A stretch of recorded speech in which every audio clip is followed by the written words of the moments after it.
Good afternoon, welcome back. I get inspiration from books from all sorts of places, and recently I was in a Zoom meeting with one of the chapters of the Guild of Bookworkers that I belong to, and they were talking about an upcoming show that they were having called Duality, and they were talking about the various entries that they had created for that show, and I thought, that's a theme that I could maybe play around with at home and get inspired to make some different books. And when I think of duality, my mind immediately went to do books. And do books are two book text blocks that share a common cover so that they are back to back. It opens this way, you turn it over, and it opens that way. And I had made this little book with a 2-needle Coptic binding probably, oh God, 15 years ago. So my sewing has gotten better and things look better nowadays, but this isn't too bad, and it does illustrate construction. And as you can see here, the central board has the holes on both sides for the sewing, and that's the only difference between it and just a plain Coptic binding. So, thinking of duality, the other thing I thought about was Life and Times of Oscar Wilde. I really like his two plays, The Importance of Being Earnest and An Ideal Husband. And so, I believe this is The Importance of Being Earnest on this side. So I downloaded the play from Gutenberg Project, which is a free project where you can download things that are out of copyright, and then I added screenshots from my favorite movie version of this play. And in the end, I also added some poems from Oscar Wilde. And it was funny because I was not aware of this when I had seen the movie, because I haven't really ever read Oscar Wilde's poems. But the poem Serenade was put to music, and when Colin Firth and Rupert Everett are singing to Gwendolyn and Cicely, this is the song that they are singing.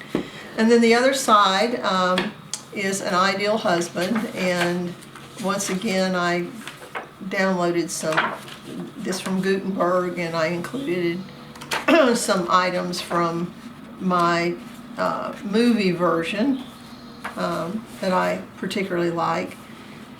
This one, the poem that I put in here was his last poem, and that's another part of the duality of this.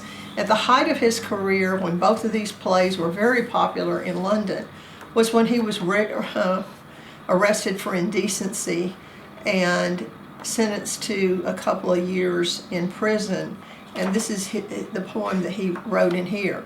And so you go from the gay, lighthearted, pleasure-seeking man that wrote these plays that are fun and humorous and poking a little fun of society, to this very sad, very depressing poem. So to me, that was duality in several aspects of this. This is basically a limp vellum binding with chain and long stitch.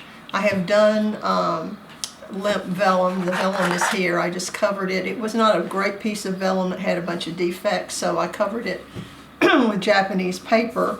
And this was pretty easy to do as far as getting the folds correct. What I did is that I had the vellum long enough to do everything, and I sewed one side and then determined where this fold was going to be here, folded it, and then sewed this side on. And I had extra paper, you can see here, that's folded over to give this strength, because this was the really weak side of this piece of vellum. But then I could fold it over and make everything line up and match, which is one of the big problems to me with do binding. So then I thought, well, I'm going to try a hardcover, and this is a Bradel In Boards binding, and there's several different kinds of German Bradel binding, which is basically a German cased binding. and in some of them you create the case and then you case it in like you do with any other cased in book. This one, you create a spine piece that is then, you can't even see it anymore, that is then extended. The spine piece comes over and it's extended, and there is a groove made by having offset pieces of board where one side is thinner than the other, and that spine piece glues in there. I will link DAS Bookbindings videos on how to make this particular binding. The problem with this one was getting these things tight enough that you didn't have these big overlaps with the squares.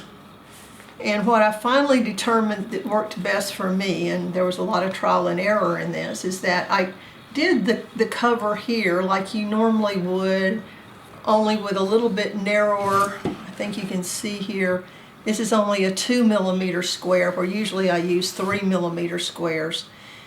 And then the foredge is a 3mm square. And I made the two text blocks, put on their front covers, and they're just two different sets of digital images. And then I was trying to determine how to do this central thing so that this wasn't sticking way back here, and looking really, really awkward. This isn't perfect yet. I still got some finagling to do. But the trick to this is that this board is not the same size as these two.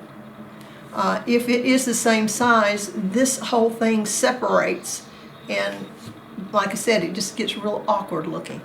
And I found that what was happening here is that this little groove that is created, there's about 5mm here, and it actually becomes part of the problem of getting that central board closer, but it also provides part of the, I guess you would call it, square substitute. In other words, the pages can come down here, and you can see that the page comes almost to the edge of this board, and you don't really have to have much of a square because this extra distance here protects the papers like a square normally would. I think I probably could have trimmed off another millimeter on each side and gotten this even tighter in here, and it would look a little bit better. But you know, you start out, you play with it, and you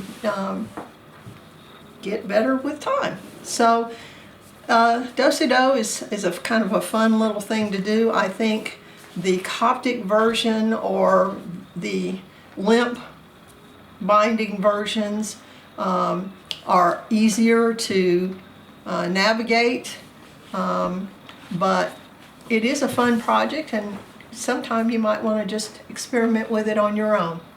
Have a great day.